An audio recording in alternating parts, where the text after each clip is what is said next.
Hello and welcome to the Mick Foley special right here on Body Slams and Dropkicks.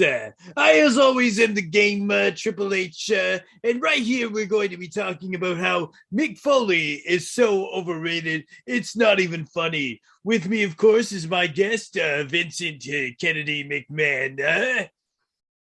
Hello, it's a pleasure to be here on Michael Fraser's favorite podcast.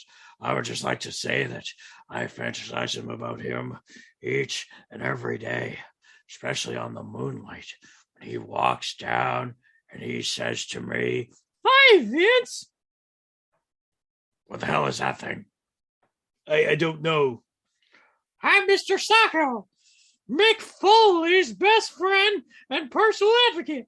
What's this I hear about you saying Mick Foley's overrated? What? He is. He made your career, didn't he? No, Shawn Michaels made my career. All Mick Foley did was make me have the illusion of having some sort of edge outside of what Shawn Michaels did. And I mean, that's a... And you. How dare you, Vince? He loved you. Michael Fraser loves me now. Mick Foley's a treasure. He loved you. He was there for you. He helped turn the tide for you in WCW. Do I know what would happen if you didn't give Mick Foley the title if Mick Foley wasn't there? What would have happened, Sacco? He would have given me another championship reign because people love me and not Mick Foley. People love Mick Foley way more than you, but besides the point, if you, Vincent Kennedy McMahon, didn't put Mick Foley as your WWE champion, that wouldn't have turned the tide. You still would have been going to war with WCW to this day. You would not have your monopoly right now if it wasn't for Mick Foley. So why don't you sit your ass down? And why don't you get the hell out of here? Because this is a Mick Foley special featuring me, Mr. Sacco, right here on Body Slams and Dropkicks. They usually like me to stay. Okay, go. Sacco! Sacco! Leave him. Can I do the other one? You can do Vince as much as you want. Thank you. It's about the only thing that Vince would be kind of good for. Sorry about that. I'm a professional, so it's a pleasure to be here. It's an honor to have you. All right, and with me, of course, is the man who's as warm and cuddly as Cactus Jack, Dean Connolly. Oh, that's the nicest introduction anyone's ever given me. And the man who's as soft and cuddly as Mick Foley was in that death match with Terry Funk, Mr. Michael Fraser. Thank you. Yeah, he loves me more, Fraser. It's fine. You're British, so. You're Canadian, but Vince still loves you more than anyone. Yep, that's because I'm the greatest. So we'll get into the news here. Shotzi issues public statement regarding deleted tweets she made about meatloaf. On Friday night, Shotzi sent out a message on Twitter that reads as follows: "Whoa, I ate meatloaf last night, RIP." Tweet was quickly deleted as fans considered to be in poor taste following the death of singer Meatloaf. On Sunday afternoon, Shotzi issued a public statement regarding the deleted tweet.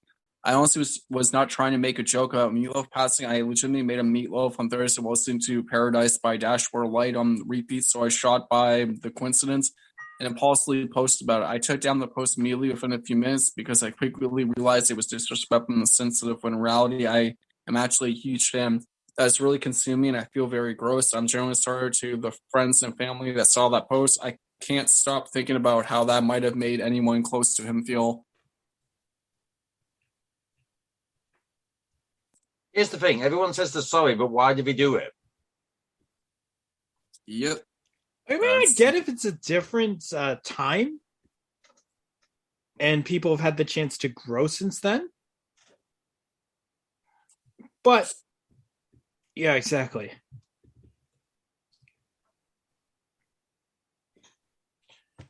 Carry on, Fraser. Let's set about that the better. Yeah, I'm going to leave it at that for that one, because like that's kind of one of those, like, you crud the bed and that's pretty much it. More details regarding possible AEW departures in the near future. It was previously reported that the contracts of several AEW stars, including Leo Rush, Brian Cage, and Joey Janela, are set to expire soon. Turn Wrestling Observer Radio, Dave Meltzer, F4WOnline.com discussed the situation in more detail. A lot of contracts are coming due between now and the middle of the year, and they've been adding people without subtracting. The roster is bloated. We've said it over and over again. They're going to be subtracting. There's going to be a lot of people not renewed, and Leo Rush and Peter Avalon are the first two this week. Leo Rush has deal us up on February 14th, I believe. The rule of thumb is that if Tony Khan signs you for 3 years, then you are there for 3 years, because there's guys that he's not using at all that he could cut. There might be discipline reasons for cutting someone. If it's a guy whose contract is up and he's not on TV anymore or not being used, they will probably be like, oh, as far as Joey Janela, he's on the streaming shows and he had a feud with Sonny Kiss. I don't know what his situation is. It depends on how significantly they want to cut people. There will be other people cut going forward, quote, courtesy of WrestlingNews.co. That's to be expected.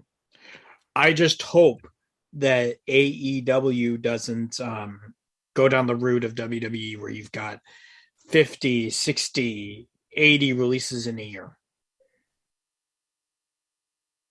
I don't think they would. And at the most, I could kind of see why with Leo Rush, because like he's kind of been saying on and off for his last couple of bookings, like, I'm going to finish my bookings and then I'm retiring.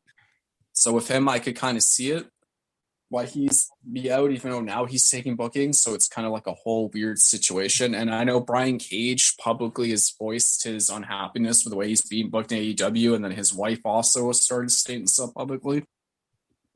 Oh, send Brian Cage back to Impact. Yeah. WWE producer comments on William Regal and others being released from NXT. During an appearance on the Russell Buddy podcast, WWE producer Devon Dudley talked about William Regal and others being released from NXT.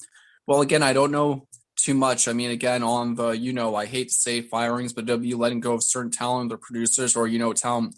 I don't know too much of it. I do know that, William Regal was looked upon as probably one of the greatest minds in the business to help launch NXT to Triple H. Of course, Road Dogg working for both the main roster and NXT. A lot of people praised Road Dogg for his contributions for both rosters. Sad, but for whatever reason, W did what they did. It's not me to judge or to ask. I do my job and I move forward. They will be greatly missed because, again, they were great minds and they were able to put a shot in the arm on both SmackDown, Raw, and NXT. So hopefully they'll be fine. And maybe one day, like everybody else says in wrestling, it's a revolving door. Hopefully they'll be able to come back, not in the wrestling form, because that's what they always say. They expect us to come back wrestling. And I'm just like, no, we're too old to do that now. Even though some of us don't feel that way and we still want to get in the ring, but I know my time is done. But I just feel that one day will come back where we might see those guys back again. We might not. I don't know. But I do know that they will be greatly missed. And, again, it was sad news to hear about the exiting of so many great people, quote, courtesy of postwrestling.com.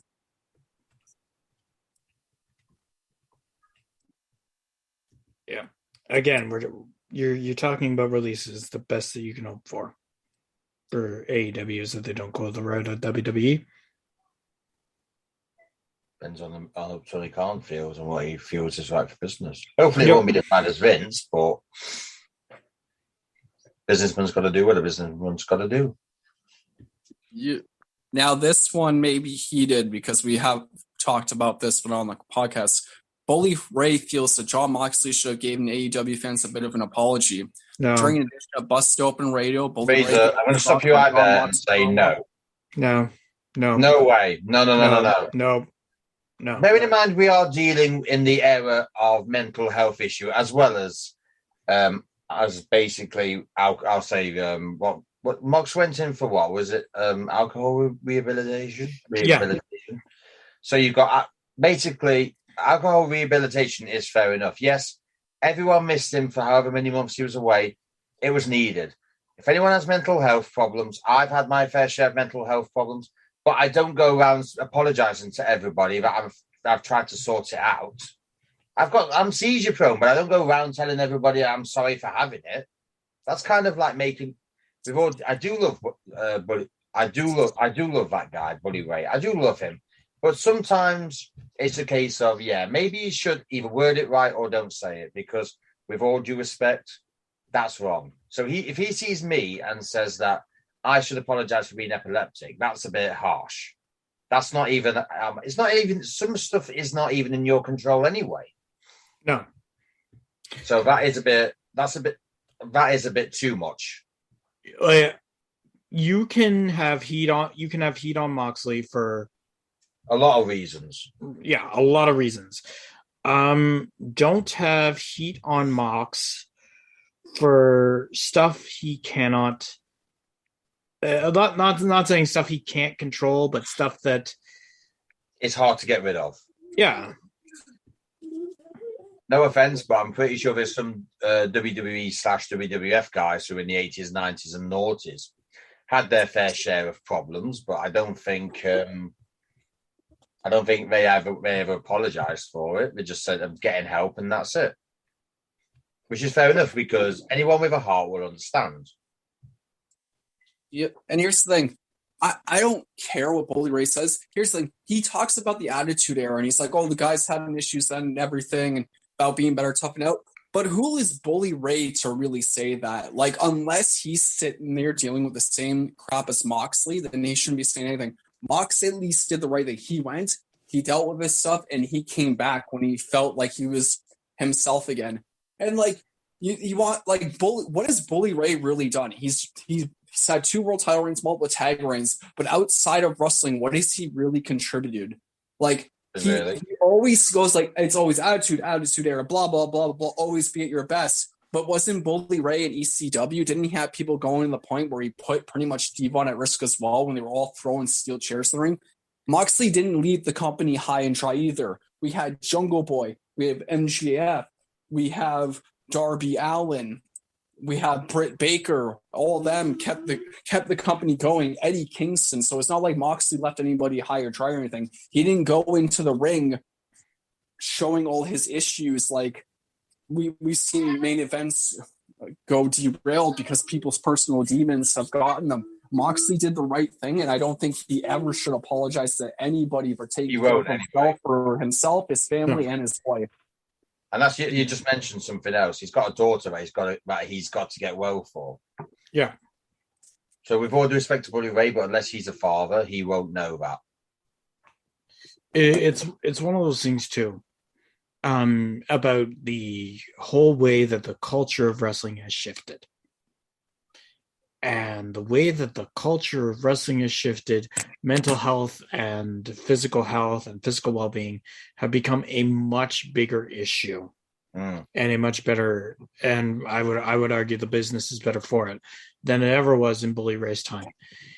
If you had Stone Cold Steve Austin in 2002 or something like that, go through potential rehabilitation if he wanted it, and potential mental health issues, we may have a healthier Stone Cold Steve Austin to this day. Shawn Michaels, if he were to experience, just not experience the whole rebirth thing, which he did on his own for his son, and WWE had that rehabilitation program in place then that Moxley used, we could have a better and healthier Shawn Michaels. We would have a Shawn Michaels who might have been at peace a couple of years earlier to be able to get what he needed done earlier. And so mental health and taking time away for it is not a bad thing. It's part of living in this day and age. Absolutely. Everyone has baggage. It's a case of how we deal with it. Mox dealt it the right way. I've dealt with mine many an occasion. I'm still here. I'm doing a podcast with 2 of my best mates. If that's not progress, I don't know what is. Yep, and I'm proud of the wrestling community because they all called them out for his comments on Moxley. We've had Renee Paquette, who we all know as Mox's wife, said real bad take, Bully Ray. Paige jumped in. There's a reason everyone prefers Devon, one awful thing. And then she said, hey, guys, FYI, if you have to take time off to better yourself for a very important health reason, please make sure you apologize to Bubba for time off. Mark Henry even jumped in. I was quite proud of that. And then even Mark Henry jumped in saying, I saw that Bully was trending because he thought that Moxley owed apology. To that, I have to say that I 100% disagree. It was a personal issue, and he handled the situation at home. He talked to his boss, and he came back in with no apologies and reconfirmed to everybody at AEW that he's going to be a better version of himself. That's what it's all about. courtesy of WrestlingNews.co. And then other people have commented. I grew up around addiction and mental illness. What John Mox said got me very emotional. I felt all of it. With that said, yes, what Bully Ray said pisses me off. I understand he does and says stuff to get heat, but that wasn't it. John Moxley doesn't owe fans anything. Twitter user Drain Major. John Moxley doesn't owe his life or career to anybody he helped. He got it and kicked Addiction's butt. Bully Ray can suck a whole weenie. Another person, Duel 3000. Bully Ray should be on the Mount Rushmore wrestlers you shouldn't listen to. And even Gunther came in and said Bully Ray owes John Moxley and Renee an apology. Yeah, if anything. Yeah, defo. Shall we move it on, Fraser? Because it is really starting to depress me now. I know, but I wanted to at least show like that Moxley has the support not of just us, but like the wrestling community. I think he will have anyway, because bearing in mind, wrestling is full of people who fight any sort of addiction. Yeah, but I hope Bully Ray is still eating everything else he's going to have to put up with right now. Does he ever eat anything? That he's actually said. I don't think I've ever heard him eat his words once. Nope, but he probably will this time if he wants to save face. Vince McMahon said to be showing no signs of slowing down at all. During his Something to Wrestle podcast, WXW director Bruce Pritchard was asked about Vince McMahon continuing to run WWE. Pritchard said that he always believed Vince would be in charge for a long time. Yes, I always felt like Vince McMahon would continue running WWE past the early 2000s. Absolutely, yeah. I can't imagine him not doing it, and I'm sure that he will continue to do it probably for the next 25 to 30 years. His mom's 101 and still going, so he shows no sign of slowing down at all, and he's a freak of nature, and it's hard to imagine it without him. And I don't think that we'll have to imagine it without him for a long time, quote courtesy of postwrestling.com. Yeah, but here's the thing. He's, 80, however old he is? Is he 80 odd? Vince McMahon right now is... I'm 75. He's not going to do that for the next 30 years. 76. I'll be 106, and you people will love me. No. I'll be out here saying, I'll be in a vegetative state, and I'll still be running the WWE. Nope. Basically, Vince should have handed things over to Hunter a long time ago and Hunter's creative team that was running NXT because they were doing fantastic work. Jimmy Jacobs should have been brought back because he was a fantastic writer.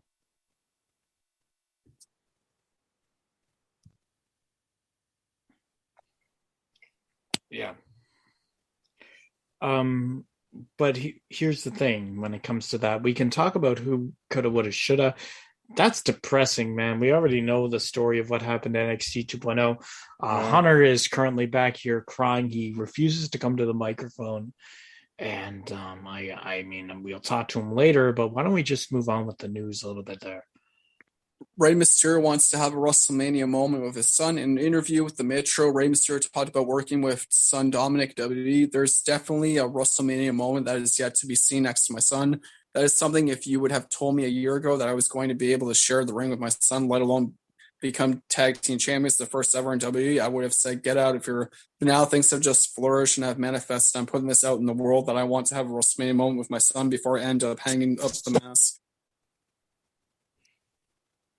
That's probably going to happen. I'm going to be honest with you, and I don't really consider that news. We've known that about anything revolving around Rey Mysterio since Dominic came into wrestling that he wants to end his career against Dominic. He is basically there to help Dominic right now. Yeah, and honestly, Dominic's been great. Like, you hear him, how humble he is in interviews and everything, and he's been consistently great in matches. I would like to see him, develop his character a bit more, which would be nice. But I haven't seen a bad match out of him yet. He's not going to develop a character or mic skill right now. Unfortunately, he's not going to do that. I will agree with you that he's great in ring.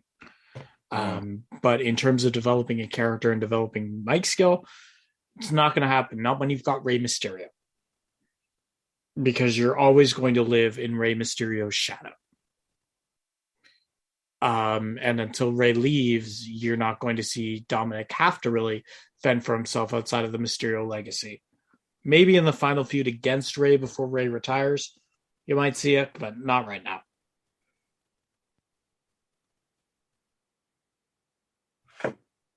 Next What one, about Chris? you, Dean? No, Nathan's just said everything that I need to say.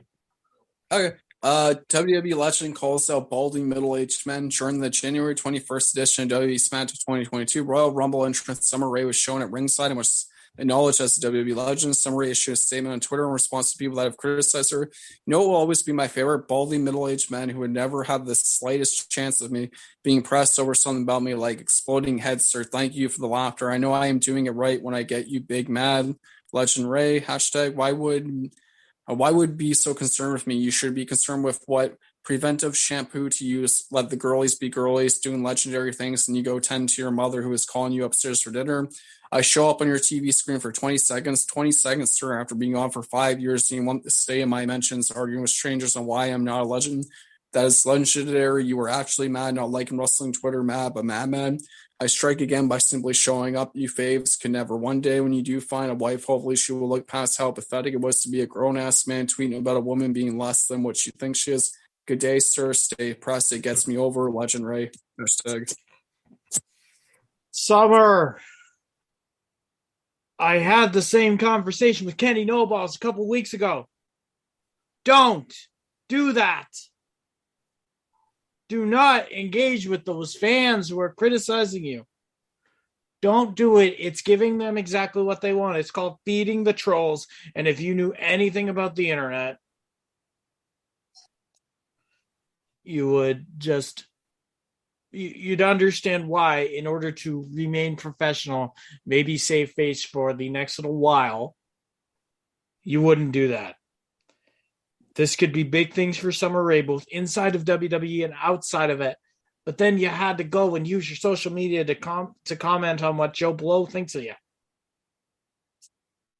Yeah, she shouldn't have played into it. No, I don't. get like the backlash, but you're just asking for issues, and depending how early she's eliminated in the Royal Rumble, it's just going to feed them even more. Yep. So she shouldn't have played into it. She could have just sent out like a tweet where it's just like, you know, a gif of her just being like, I guess, victorious, being back, I guess. Yeah, there you go. But she didn't have to respond or anything, really. No, you don't have to respond like that. You don't have to tweet at all about stuff like that. Let the discourse play itself out. And you've pretty well confirmed that you're not going to be working with WWE anytime soon after this. No. Just like Eva Marie. She was in it, then she went out. Nobody really cares. Yeah. Brian Danielson comments on doing longer matches in AEW. In an interview with MuscleandFitness.com, Brian Danielson talked about doing longer matches in AEW compared to what he was doing in WWE. A lot of the world right now is transforming to short attention span type stuff. I'm trying in my own personal life to expand my attention span. One of the things that has always interested me in wrestling is the long form, right? You know, I've been doing short form for so long with WWE that TV matches are usually around 3 minutes, but very rarely much longer than 10. I've been very interested in long form storytelling for a while. The first one against Kenny Omega, there was a little bit of nervousness there. It was just because in my own mind, I had put it on a pedestal because this was my first match outside WWE in over 10 years. This was kind of a statement as far as what I want the next 3 years of my career to be. Also, I'd be looking forward to wrestling Kenny for a long time. The reality is that I was a little bit nervous before, but then once the music started playing and I went out there, it was pure joy. I'm very lucky in the sense that cardio has always been one of my strengths. It's always been very difficult for me to put on muscle, but cardiovascularly, I never get tired. I can recall twice in my career in which I was tired last, and both of those are because I put on too much muscle. One example was in 2003 when I got up to 210 pounds and I looked great, but I did a 40-minute match with Paul London. It was 2 out of 3 falls. 30 minutes in, I was like, my legs are tired. What is this? You don't need Kenny No Balls in every news segment or phrase. You can pick and choose stuff that does not have Kenny No Balls in it. But it has Brian Danielson. You have the ability to pick stuff that does not have Kenny No Balls in it. I am just saying. you can pick. You're being so biased towards Kenny No Balls right now that you're not even doing that. Second of all, Bryan Danielson worked those longer WWE style matches. He did not on the level of anything that was Bryan Danielson versus Kenny No Balls. But in terms of the match length, I don't see where he's coming from. I'm very happy that he's happy right now. I'm very happy that the cardio was there. I love Bryan Danielson to this day. And Bryan Danielson is doing perhaps some of his best work in AEW.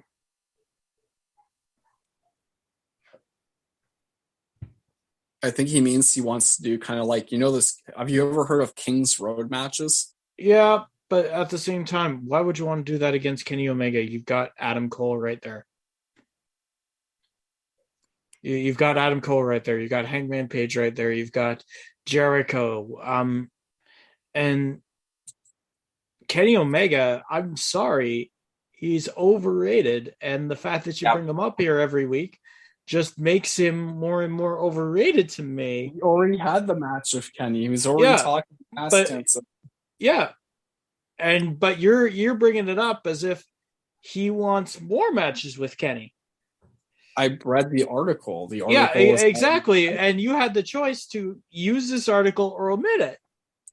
And I'm betting you chose to include it because it's got Kenny No Balls in it. Yeah. I'm going to mention the whole thing because it's the whole article. And the thing again, but you had the ability to include it. See, this is what happens when you do research for your podcast before the actual thing. You got the ability to. Kenny No Balls now. Yeah. Fine, I will never mention Shawn Michaels. When I have the ability to mention Shawn, I will not mention Shawn if it makes you feel better. Then that's fine. Do it that way. By the way, you were actually in violation of your punishment because you can't bring up Kenny No Balls or pick Kenny No Balls on this podcast right now. You're actually in violation of your punishment. So you're actually in violation of your punishment. You besmirched his people. And yes, we did. You just didn't listen. You don't listen, man. Yes, we did. So shut it. You violated your punishment. You screwed over these people. I love when Nathan goes up. So, no, ignorance will not be tolerated with you, my friend. All right, send me the list. Send me the list. In fairness, ignorance is always tolerated with our producer. Maybe we should think the other way with her. Are we good? Are we moving on to the next thing? You can move on to the next thing, but if we hear Kenny No Balls, I'm going to cut your mic. Just send me the list. Send me the list. So you already said you won't do the first trial of Omega. So yes, you did say that. Yeah. So WWE writer comments on word that Vince McMahon didn't want Kane to use, which is odd. Dreams Wrestling with Freddie podcast, former WWE writer Freddie Prinze Jr. told a story about Vince McMahon and Kane Glenn Jacobs from his time at the company. I remember I came in the Gorilla, and I don't remember the promo. This was, over 10 years ago, but there was the word destroyed. Vince McMahon reads the word destroyed, and he stops, and he looks at me. He's like pissed off at me, like, I've done something not wrong, but offensive. I go, what? And he shouts, he goes, Kane would never say destroyed. He would say obliterate. There's this long pause, right? You got to remember the way my brain works. I'm not a reactionary dude, and I'm comfortable with silence, so I don't mind it. So this long pause, and in my head, I'm like, this isn't a fight. I'm going to fight. It's a word, but I kind of want to know why it's so important to the boss. So I take a beat, and I say, you got it, obliterate. And there are any other words in here that are going to get that kind of reaction? If so, can you tell me why? He just gives me this grunt that he would give when he's unamused by your amusement. Basically, he wanted me to take it more seriously, I guess. Then he starts reading it through, and he goes, the rest of it is fine. Just try and make the end a little better. I brought it to Glenn, the promo, and he does his thing, and he does what he does, right? Here's the difference. You'll see him like some of the writers. So he kills it, and everyone goes, oh, great promo, Freddie, great promo. I'm like, man, I didn't do anything. It's the same speech he's made 100 times, just different verbiage. That's all. That's on him. The next week, they give the same storyline promo to someone else because I was just trying to help out. They were busy and worn down on that week's podcast of the episode. Kane does. Are his you thing, busy and so- worn down on this podcast, Bryce? I'm pretty close at this point.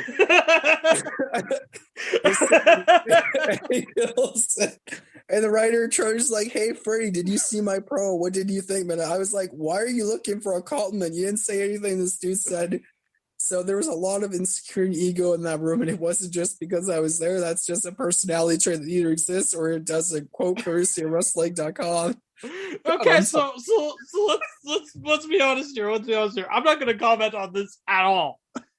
I want to talk about Paranormal Patrollers. Oh, fudge. This is a series that is written, like, your base scripts are written by Michael Fraser, and performed by myself, as Professor Fearwoods and Reginald. There is an important thing about art, and it's particularly something that I look at as a writer, especially when I'm writing somebody else or when I'm writing for people, and I'm sure you're going to be the same way about this phrase. Your words are just that. They are words, and you can take them and bring them to life. Like, say, for example, if Freddie is writing a promo and Vince McMahon puts a kibosh on something, as simple as destroy versus obliterate, it doesn't make a lot of sense to me from a writing perspective, and you should be able to give that sort of creativity to your wrestlers, like Glenn Jacobs, who's been doing Kane for at least over a decade at that point.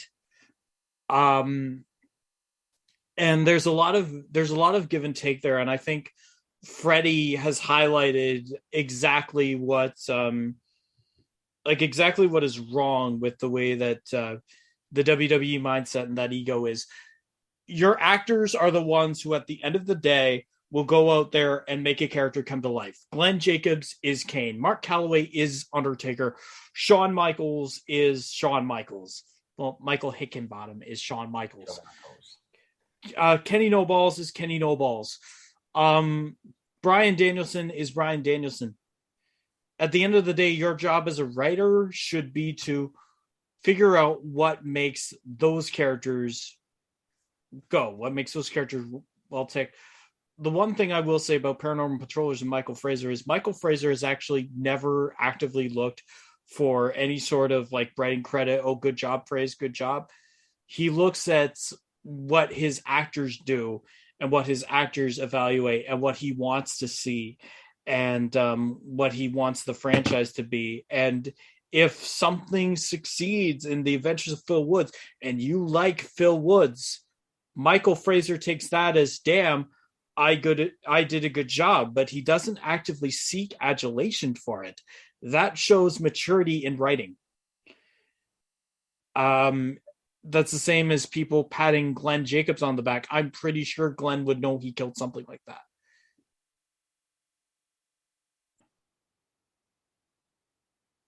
But I don't know. There, I gave you a compliment, buddy. Take it. I will take it, but that Nathan pretty much said how it is. I'd rather just, write, and if people enjoy it, that's the important thing. I don't look for the recognition on it. And honestly, I make sure to tell Nathan, though, if I love it, like I totally tell him, because he does amazing. Yeah. What's even got redesigned because of how amazing Nathan has been as the character. Yeah. And that's the thing too. It takes writing, it takes acting, it takes all of that into consideration to make something come to life. And at the end of the day, I don't care whether you love me or whether you hate me as Phil Woods. I don't care. Do not give a shit. Yes, exactly. I personally do not give a flying crap monkey, which, by the way, exists. And we could have this conversation later on another podcast for sure. But you're bringing together something for the pursuit of art. It takes many different things. And as a writer, as an actor, don't go out looking for adulation. Don't go out there expecting adulation. But be very grateful when it comes to you. That's just the nature of things. I think Fraser goes about it the right way. I hope to go about it the right way. And I'm sure that when Finalcut presents the Director's Cut podcast gets any sort of like good, fun, creative feedback, I'm sure Dean and Mel. Well, I know Dean will go, well, thank you, and he always tries to deflect to either myself or Fraser. Mel just likes to say, "Thank you, I produced it." Yeah, pretty much.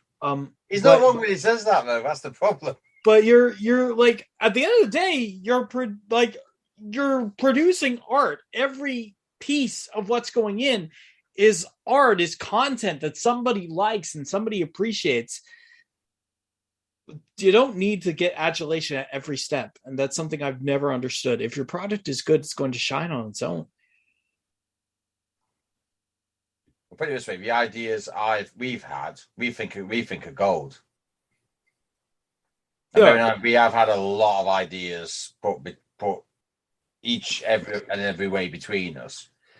I mean, what is it? There's Triple H Pokemon Journey, which I've been begging you for since last year. Yeah. Because I know it'll be fucking brilliant. There's Triple H Pokemon Journeys. There's Dr. J's Self-Help. There's something that I cannot talk about until it starts shooting, but I will say the Force is strong with it.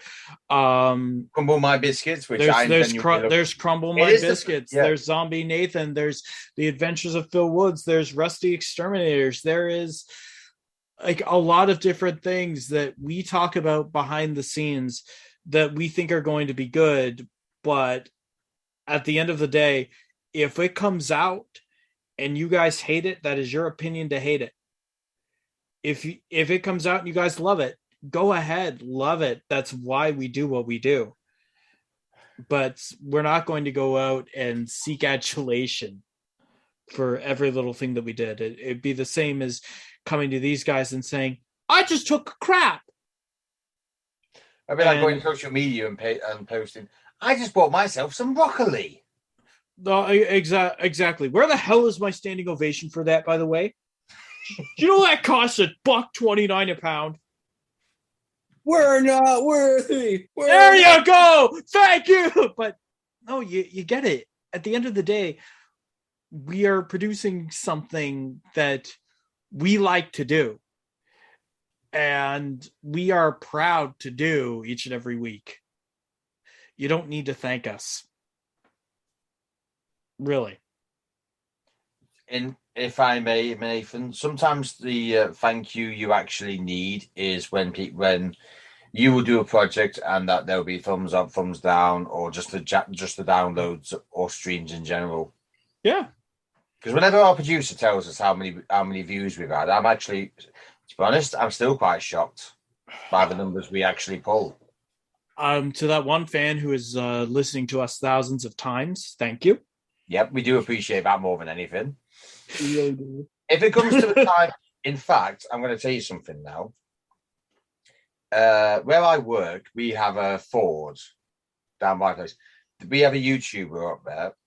Certain videos of his get viewed in thousands. One that he did about 3 weeks ago has been viewed 3.5 million times. That's the goal, 3.5 million times. Although, if any prospective podcaster or YouTuber is listening, my advice: YouTube takes shitloads off you if you have a subscription or paid advertising. Personally, I wouldn't bother. I'd just set up your own bloody website. Honestly, the content is key and the art is key and the production is key. Every bit of what we do wouldn't be us if we didn't do it. And if you guys like it, that's fantastic. I myself am looking forward to the Trish Stratus, Becky Lynch baked bean fight. Oof. I know heaven just Vince McMahon is probably coming in his chair right now at the mere thought of that. Yeah, sure, right, Vince. Come on, Vince. He's not here right now. Oh, I know why. He's probably having a few. There is no Vince McMahon. There's only Vince Stratus. Oh, it's time to rock and roll. This time I'm in control. Right now I own the streets. Keys to the city. She's gonna bark like a dog. Time to rock and roll. What? I'd just like you to know that you have offended one of the most loyal Trish Stratus fans that there ever has been. Thank you. Oh, fuck off, Vince. Right, Fraser, save us from the Vincent Kennedy McMahon. What else have you got? The Close Fist Facebook page just posted that All Elite's John Moxley made a surprise appearance on last night's Northeast Wrestling show. It's really cool that Tony Khan allows this sort of thing. We just have to say Moxley looks fantastic. Nothing really to say add to that, is there? Right, Fraser, can we please get forward to the topic, because I know you have a lot to say. I will start this off. In fact, I'll let you say what the topic is, and then I'm just going to say my piece, and then I'm going to let you just explode. Fine, we have 2 things in news left, but I will skip over them just for you, Dean. Thank you, sir. We'll pick them 2 up next week. So, Did any of the run of them involve Shawn Michaels? So, somebody... Did you know that Shawn Michaels is confirmed for WWE 2K22? No. Well, that is news. Anyway. So someone on the Pro Wrestling Roll page decided to post some blasphemy. So here we go. I'm not a huge fan of Mick Foley. I think he's pretty overrated and has to rely on fake blood to get over. I mean, the biggest moment of his career when he won the WF title required the other promotions to spoil the ending for fans to win. However, I really think it was epic when Foley came out in the Rumble 3 times, so I never understood the 3-faced Foley gimmick. This is pretty fun. Something this epic will never happen in a loser promotion. AEW, and people wonder why AEW is nearly as entertaining. Now, you took your shots at Foley and you tried to say face. So, Fraser, remember, I said they took their shots at Mick Foley, and they thought they were going to get away. Another admittant jumped in to even bring up the blasphemy. The people on the page had Mick Foley's back, but I am not letting it go. We are talking about this. This is the appreciation of Mick Foley. It is the Mick Foley special. I am not letting this slide. Mick Foley, fake blood. This man has bled out like a stuffed pig for the entertainment of people. He has lost his ear. He has been thrown from the Hell in the Cell. We've seen him mangled in countless matches, putting over guys like Randy Orton. Fraser, I do have one request. Before Jessie has the best lovemaking match she's ever had, can I just say my piece, please? Fine. I No. Let me just. This is going to be quick, right? What was the name of the guy who said it? They didn't put their name. They are another. Oh, under why?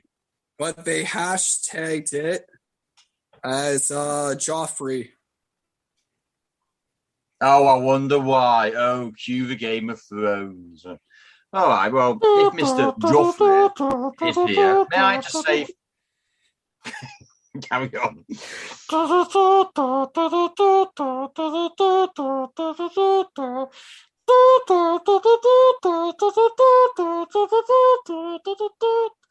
One winner next to another winner. Go ahead, just honestly. Right. Since in fact, it's quite funny you bring Game of Thrones up, because I seem to remember what happened to that certain Joffrey as well. I'm not going to say that because I'll spoil it up, man. But I will say this little bit to Joffrey. You're an arsehole. Get your facts right. And number one that I absolutely fucking hate: do not insult someone and then, like Fraser said, try and save face. All it proves is that you are nothing but a moron with nothing decent to say. One more thing: Mick Foley earned every single one of his fucking stripes, you moron.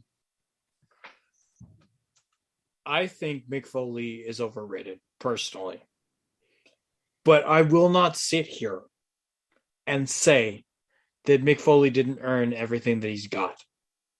I will not sit here and say that Mick Foley got to where he is by using fake blood. Are you insane? Probably. Mick Foley got to where he is at the end of the day by putting his life on the line for us each and every week. He didn't do it for himself. He did it for us. And if you look at like his I don't know if it was Behind the Ring or Dark Side of the Ring or whatever. The special that was done on Mick Foley, particularly during that hardcore match with The Rock, and him looking back at it and saying, I wish I didn't do it, but I had to do it for the people. And, you know, he had to do all that stuff. And that just shows the kind of person that Mick Foley was. You can say he's blood, like you can say he overuses blood, but don't tell me that blood is fake. You can tell me that he is a stunt man, and I would agree with you. But I would like to know personally, Joffrey, what your top 10 favorite matches are. And I hope to God that none of them include hardcore matches, tables, ladders, and chairs matches, backstage brawls, boiler room brawls, anything like that. Anything that Mick Foley could have inspired the new generation to do. Because Mick Foley brought in a style of wrestling, the hardcore match, that is not my cup of tea, but is a cup of tea of so many people. And so many people would have gotten into wrestling because of Mick Foley. Mm-hmm. He's not my favorite wrestler in the world, but my God, did he do great things. Yep. Oh, let's see. Just because he thinks this is fake, didn't Mick Foley was in a hardcore death match once? Yep, he also competed in the deathmatch tournament, which he won in a C4 match against Terry Funk in the final. Yep, and believe me. And did you say C4? C4. Now that is as far as I can recall. I'm no munitions expert, but are we possibly saying that the C4 was live? It went off in the match. Like they were actually getting hit by it. So they were hit by C4. Foley's lost an ear. He's still having dental work for King of the Ring. In fact, it's 15 years near enough in June for Hell in a Cell at King of the Ring. So maybe we should do something then. He's been thrown off God knows how much. He's gone through cages, broken his back. I bet there's probably not one single bone in his body that has not been shattered, broken, dislodged, bruised, concussed. Exactly. Yeah. You name it. There's probably every single part of Foley's body that has actually had something done to it, and not in a pleasant way. But I know I said that was going to be it, but I will not sit here and stand for this blasphemy from someone who clearly is not educated. Or if I may quote a certain description of Squat from Mighty Morphin Power Rangers, has a brain the size of a pea. Oh, I honestly think we should let Joseph have his say now. Right. Hold on a minute. My missus is calling me. I've also got a call right now that I have to take. Yeah. So Fraser, we'll leave you be while I go and see what the producer wants. Yeah, you got it. I apologize for what you're all going to probably hear here. So no, this is for you, man. Channel all your anger, all your rage. I will tell you this before you begin. He loves Foley, and for good reason. So without further ado, we give you Joseph Flicks. Mick Foley has sacrificed his body. He's been thrown off cages. He has gone through thumbtacks. He has gone death matches from Japan to ECW. He's thrown himself off the roof of his own house on the trash can. Has lost ears, had his teeth knocked out. He struggles to walk to this very day. Even Nathan has brought up how Mick Foley has somebody else help dress him. This man, even at the peak of his career, winning the W title, which also helped turn the tide against WCW, also would try to save all the money he had to make sure he could take care of his family. His own wrestling style to him is, if he doesn't hurt, he didn't do it right. And he would keep going for the fans. He refused to be carried out of there for the safety of his own fans, to make sure they would all know he was okay. So under his own will of his broken body, walked out of there. There was nothing fake about what Mick Foley did. We've seen Mick Foley literally in promos smash himself in the face and bleed because of how much he believes in the way that he wrestles. We saw him go to Impact Wrestling, where he ended up becoming the world champion, Legends champion. He had matches against Ric Flair, Sting, and Foley gave it his all.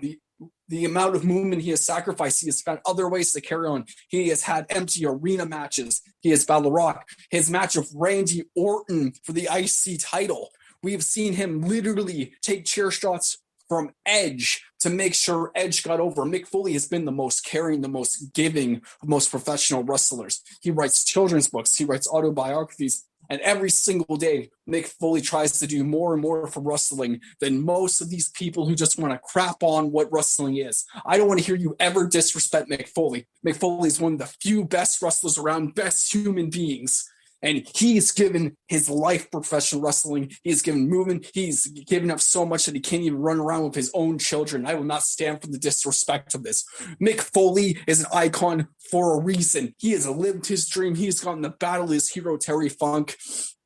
And meanwhile, you want to the safe face. You want to be like, oh, it's better than anything AEW has ever done. How about you hop in the ring? How about you do anything that Mick Foley has done? And then you can come up to me and tell me what he did was fake blood, everything. When you have gone through everything he has gone through, then have the nerve to say to my face, what Mick Foley has done is fake. Don't shit on AEW, because guaranteed whatever you like is garbage if you have the nerve to ever badmouth Mick Foley. How do you feel, buddy? I feel better.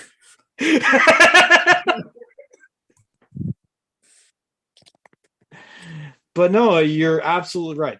You're absolutely right.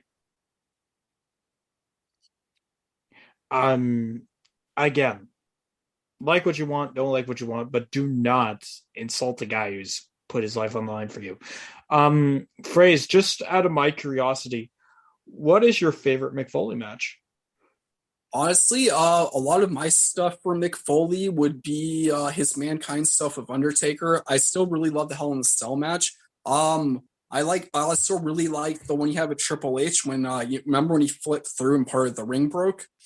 Yeah, I really love those, and especially in the games, like in the 08 game, I really loved getting the tag with Foley and then feuding with him and everything. so I'm gonna bring up one just because you mentioned it in your rant there, and that's the 06 match he had with Edge, the hardcore match, where quite frankly the man should have not been wrestling whatsoever. He could barely move, and here he is with Barbie out. Here he is, getting speared through a flaming table. The thumbtacks in the ring. He took that nasty thumbtack bump. Everything in that match. I don't think it was for him. And I think that speaks volumes to who Mick Foley was. And you can disagree with me if you want, but he's a man of he is a human being who wanted to give us a show at WrestleMania because he feels he has never had a top quality WrestleMania match. And you know what? The way that match is remembered, I would say he accomplished just that.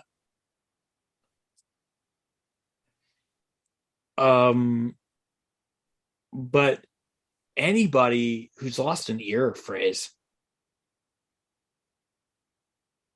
Anybody who's lost an ear. How do you say that guy's fake? You can't. He literally, his entire body writes the entire story, everything he's given up for his love of fans, and he still wants to give more. He even said if he could still wrestle, he would want to put Darby Allin over, that he'd be able to paint such a match for Darby that he'd forever be loved. And even him winning the Impact World title, Mick Foley's the few people I know that could go from being completely loved to when he spun it to being the heel to be hated, and that speaks volumes about how good Mick Foley is. Sounds sick.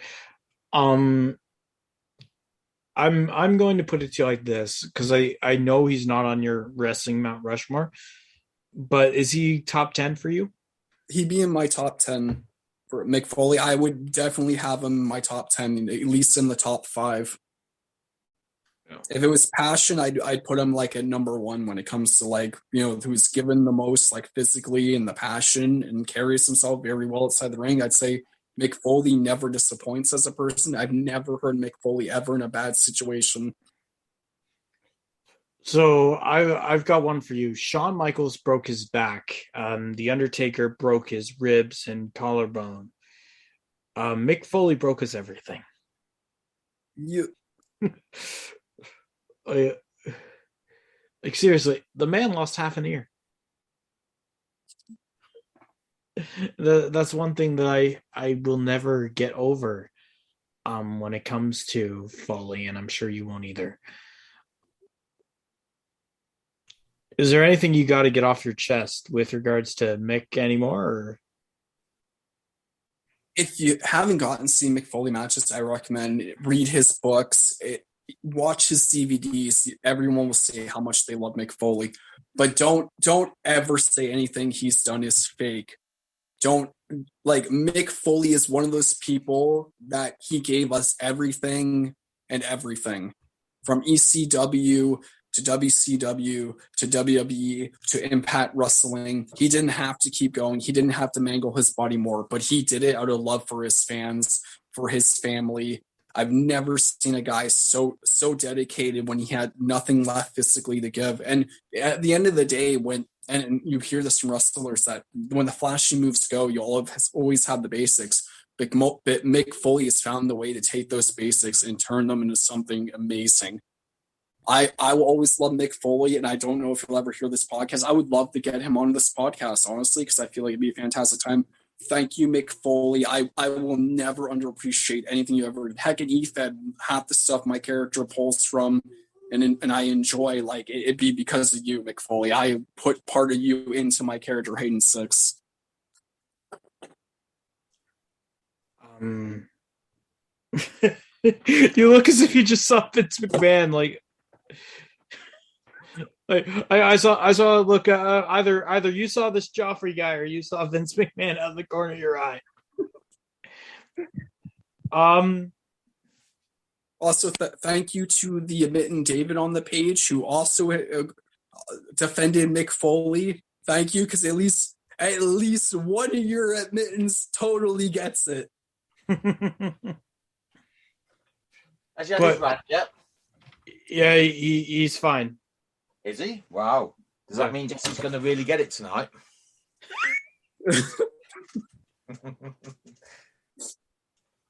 So, Fraser, are you?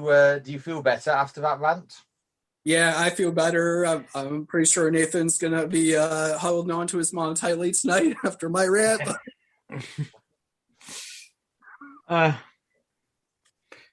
But that's the thing. Take care of take care of yourself, and honestly, respect those who have paved the way for this industry. I think is what that rant really came down to. Yeah. It's kind of been the thing tonight, really, hasn't it? We've just been ranting about stuff. Yeah. But seeing as this is the Mick Foley special, what are some of your guys' favorite matches with Mick Foley? Do you really want me to answer that? You know what my first one is. As God is my witness, he's broken in half? Yep. How can you not associate Mick Foley with that match? You want to know what I associate him with, and it's entirely because of Fraser's rant. I've already said this, but I'll say it to you. WrestleMania 22. Because looking at him, he could barely walk in that match. He could barely walk, he can barely move, but he takes a thumbtack spot. He takes a spear off of a flaming table. This is how much this man not loved the business, but loved the people. So yeah, it's good God is my witness. He's broken in half. Phrase has too many to count. Yeah. My favorites are that one, Triple H Royal Rumble 2000, No Way Out 2000, Boiler Room Brawl with The Undertaker. It's also the one where Paul Bearer turned on Taker the first time, which genuinely shocked me to my core. It's a good match. It is. Those are the only three. Those are the three that I remember most. Obviously, there is more. Although I will say one thing, aside from William Regal, he has been the best GM that WWE has ever had. Eric Bischoff for me. Bastard. But then again, you did love Tatum. Of course, don't forget good old Teddy Long. Holla, holla, holla. Hello, you go what with the Undertaker? There. Oh, please. Who did not want him to say that every single week? He said it damn near every single week. Exactly. But we still loved him for it. I'll never forget Foley's segments of Edge and Christian when Edge and Christian tried getting out of the tag title match. Oh, if I may, gentlemen, this is actually not anywhere you can probably find, because I've tried looking for it and I can't find it. It's Mankind does This Is Your Life for our dear friend The Rock. Now, what you won't find on YouTube is a certain bit where he brings out his high school sweetheart and he basically describes, kissing the Rock's neck. And then he went, "You cut the Rock off at second base." And the bit after that, I am bearing in mind, little children do not want to be listening to this part, where he goes, "So you're here with the Rock and you want to offer him a great big piece of that poontang pie?"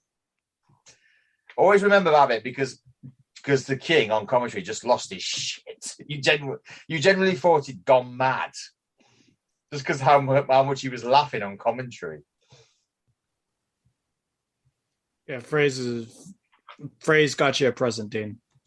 Oh God, what did he get? He got you a present. Has he got me a producer who's actually nice to us and can accept? No, he's got you a legitimate present that you're going to have to watch after this podcast. Okay. He's found something for you. Yeah, I thought it was a bit too much asking for a producer to actually come in with a democracy, but then again, that'll happen. So the one I will remember is just after Austin got fired in 2003. You had a week of Bischoff in total power, and he's abusing everything. And then you get like a week later, you appoint Mick Foley to show up, and basically what he's doing is completely abusing his power for the faces. So he fired Steiner, he fired Test, he fired like 5 or 6 mid-card heels on air. He gave Shawn Michaels a rematch at the Royal Rumble with Triple H, last man standing, just because he could. He did a bunch of stuff deliberately to screw with Bischoff, and it was just so much fun to watch because Mick Foley was so damn likable. And that's the thing, he's so damn likable. Like, Phrase, do you honestly think that there was one claim made there by Joffrey that you didn't really address, and that is he needed the help of WCW to make his title match meaningful?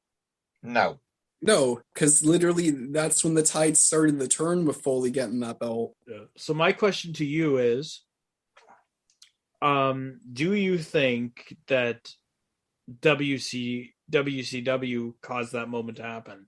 Or do you think that even if WCW hadn't have done that, that the tide still would have turned because you've given Mick Foley the championship?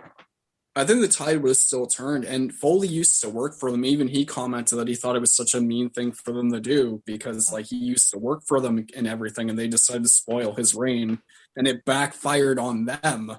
So I think either because it would have got word of mouth around that Mick Foley pulled this off, and people would have tuned in literally the next day to see Foley with the title. Yeah. Well, it's just it.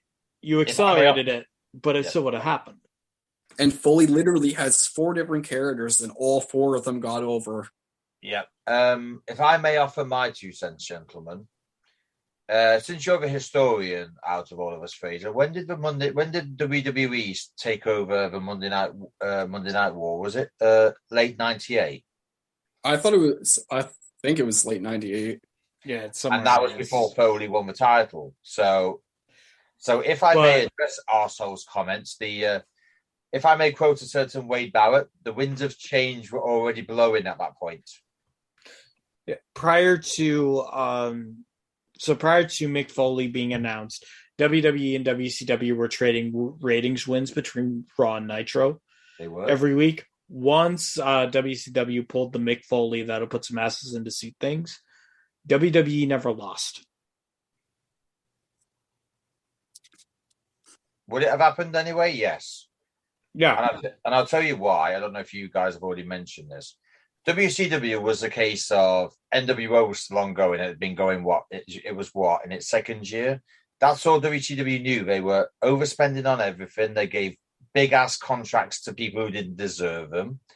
WWF spent their time building people up. I mean, 98, Dwayne Johnson had been in it 2 years and been building himself up. Triple H had gone through hell and back. He was starting to come into the main event picture. Austin was. Undertaker was still there. Obviously, Mick Foley was there. Big Show was 2 months away from debuting. I mean, I find it quite funny that Big Show jumped ship in 99, right when the tides, the winds actually changed. So I don't think it's a case of Foley would have got over. I think a lot of people knew that the tides were changing. That's why so many people left WCW for various reasons, come to WWE. I mean, what was it? Big Show came in 99, St. Valentine's Day Massacre. Jericho came in October of 99. So it wasn't just a case of it was WCW that made Foley. Everybody was coming over to WWF because WCW absolutely sucked. WCW had the one most unique thing that they had, which was the cruiserweight division, and they might as well have they turned it into a farce. So the only reason WCW went out of business is because WCW itself went out of business. Well, even Vince said, like, if they built the roster around Brett, he would have been in trouble. But you had to look at everyone they had. But Mick Foley has literally referred himself as probably one of the best transitional champions. But look how many guys got made while battling Mick Foley. Look at the moments they had because Foley was there. Mm.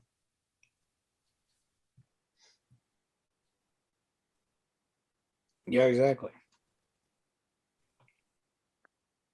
And it didn't matter whether it was Dude Love, Mankind, Cactus Jack, Mick Foley, or Mr. Sacco. I thought the thing with Mick Foley is Foley got over because he was Foley, because he was Mrs. Foley's baby boy. Mrs. Foley's baby boy, a giant teddy bear. You're never going to get that again.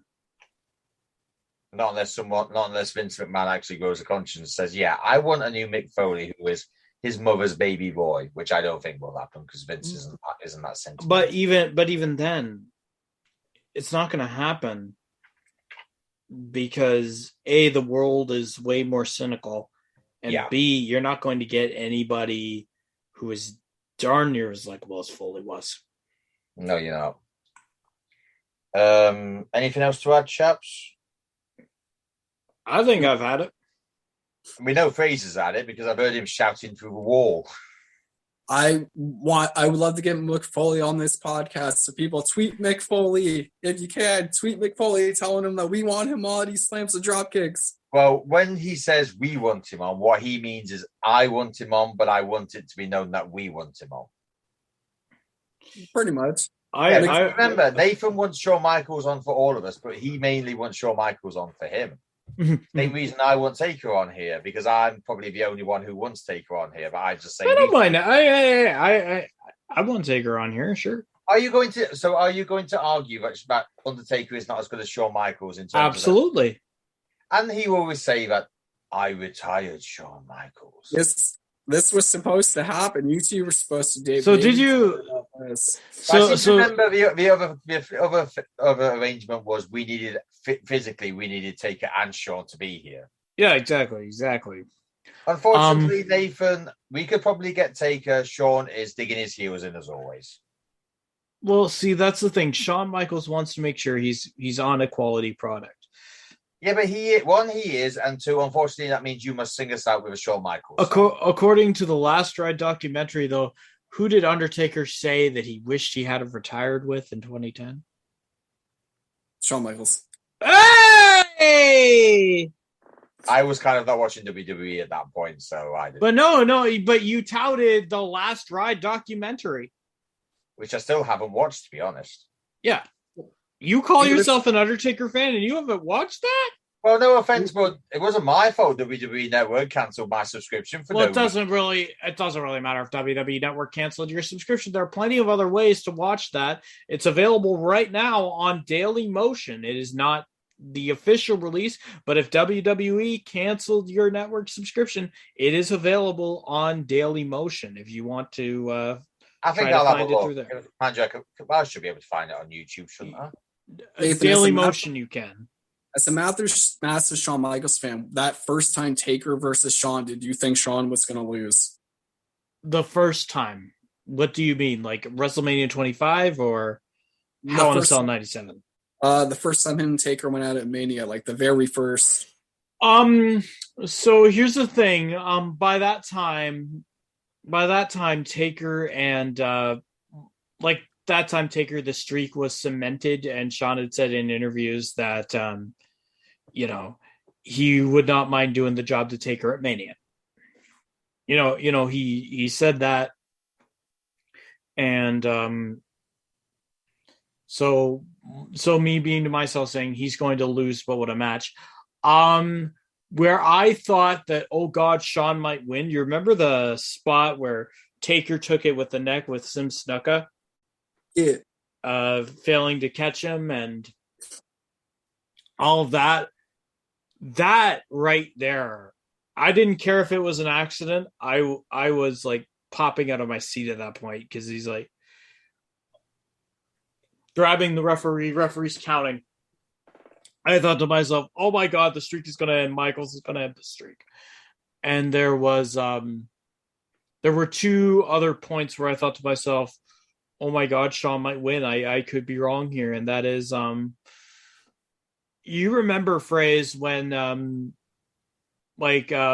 Shawn Michaels was going to skin the cat and Taker caught him, tombstoned him. And then immediately, like he did the tongue thing, and then Shawn Michaels kicked out of 2 7/8. I went to the theater for that one. Yeah, and a kick out, and like I was out of my seat. I'm like, oh my God, he's gonna win. It hurt me when he didn't, but I went into it thinking to myself, Shawn was going to lose, and he had the ability to make me think he was going to win twice. That's how great that match was. 26, there was one big moment. I still say to this day, it was a 3 count. There was one Sweet Chin Music. The way Undertaker sold it was devastating. 1, 2, 3. I still say it was 3. I screamed at my buddies it was 3. I still say to this day, I'll see if I can find the spot, but I swear to God it was 3. I didn't care if it was a botch. Shawn Michaels was still around. But no, back to where we were. Mick Foley, tremendous talent. And as much as I think he's overrated, I cannot deny his accomplishments. I cannot deny the style he brought. I cannot deny the match he brought. So thank you, Mick, on behalf of myself, someone who does think you're overrated, but can respect you for who you are. And on behalf of Michael Fraser, who's looking at me because he looks like he wants to kill me for saying that, dude, Mick Foley is great. You know that. Yeah. And on behalf of Dean, who couldn't give a crap, I think that is the end of this podcast. That's a bit harsh. I do actually I think Mick Foley is God. But I will not deny that at some points he can be overrated. But you're just so quiet during this podcast, Dean. Like you're just sitting there. Are you kidding? And last week you took a break. I waited for you to do a rant. Your rant was so loud, I heard you through the wall while I was seeing what the producer was doing. Well, Nathan's usually the one yelling on this podcast. We have enough evidence on that. Yep, we do. So, Oh, by the way, if there's anybody who did take offense at anything we said, just so anybody is aware, we weren't actually. It may sound like me in particular was actually saying that about the viewer, but the fact is I wasn't. I don't. One thing we always do is we're always grateful for everyone. So if it does sound like we are literally, it sounds like we're literally having to go at the person who's listening to it. We do apologize. Mainly, I do apologize, but it's just some stuff like this is just too stupid to not ignore and just literally say, "What the fuck are you thinking?"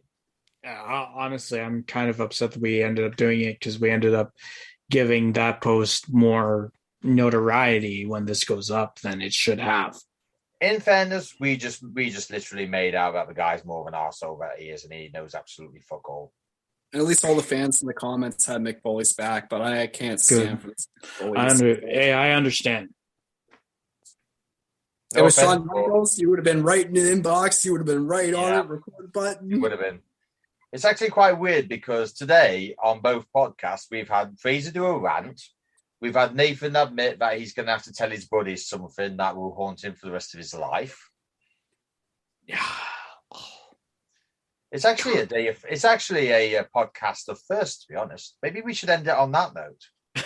And to the one viewer whose ears we probably heard, we probably owe you new headphones. Either that Oh or my god! Go into Finalcut Director's Cut podcast DMs and so Twitter. if you're gonna foot the bill to the producer at. I absolutely know nothing about wrestling, but I will happily say that John Cena is better than Shawn Michaels at gmail.com. / Scott Eastwood. No, it's Richard Madden now. It's not Scott Eastwood anymore, mate. Oh. It's Richard Well, Madden. I fancy all of them. Fine. / Scott Eastwood, Richard Madden, Daniel O'Donoghue, and Jamie Dornan. Yeah. Unfortunately, it is time to bid you farewell. It's been another glorious Sunday as far as Final Cut and Body Slam and Dropkicks go. So with that case, Nathan, have you got your song ready? I do not have my song ready. Give me just a second here. In that case, I will say if anybody wants to engage with us on socials, by all means, you can find me and Fraser on Body Slams and Dropkicks on Twitter, Instagram, and you'll find him on Facebook. You can find me on Final Cut Official on Instagram, Final Cut Talk on Twitter, which I'm not really on because I've kind of come to a point where Twitter is used by arseholes and mainly porn stars. Alrighty. I'm ready to go. Phrase, do you want to say your piece, plug your socials, get another shot for Mick Foley when he can? Sure. You can find me on Twitter at 5-star wildcard. You can find me on Facebook, the Body Slams Dropkicks Facebook page. You can find me at the Body Slam Dropkicks Twitter as well. And the person that made the post about Mick Foley, you probably don't have good taste in wrestlers anyway or wrestling matches, because if you can't stand any of that, then I guess the Attitude Era is too hardcore for you in modern wrestling, and you should be ashamed of yourself. And normally I won't take pot shots, but Mick Foley is like one of the kindest people out there. I'm sorry, Mick, because I know you wouldn't want someone talking this way even when defending you. I hope you have a fantastic day, Mick Foley, if you're listening to this, and thank you so much for everything you've done for wrestling. Wow. And he's not even gushing over Kenny Omega. Have a nice day, everybody. Bang, bang! Hey, hey, hey, hey. Hey, hey, hey, hey, hey. Hey, yeah, you can count on his moves. He's the king of the ring. He's the man. You know it. Hey, Shawn Michaels. His name is Shawn Michaels. Shawn Michaels. Yeah, he is the king of wrestling. His name is Shawn Michaels. Shawn Michaels, yeah. He is the king. Yeah, you can count on his moves. He's the king of the ring. He's the man. Yeah, Shawn Michaels. His name is Shawn Michaels. He is the best there is. He is not Dude Love. No, he's not Dude Love at all. Shawn Michaels. Yeah. Thank you, everybody. Shawn, please come on the podcast. And if you're listening to this, Mick, I hope you have a very, very nice day.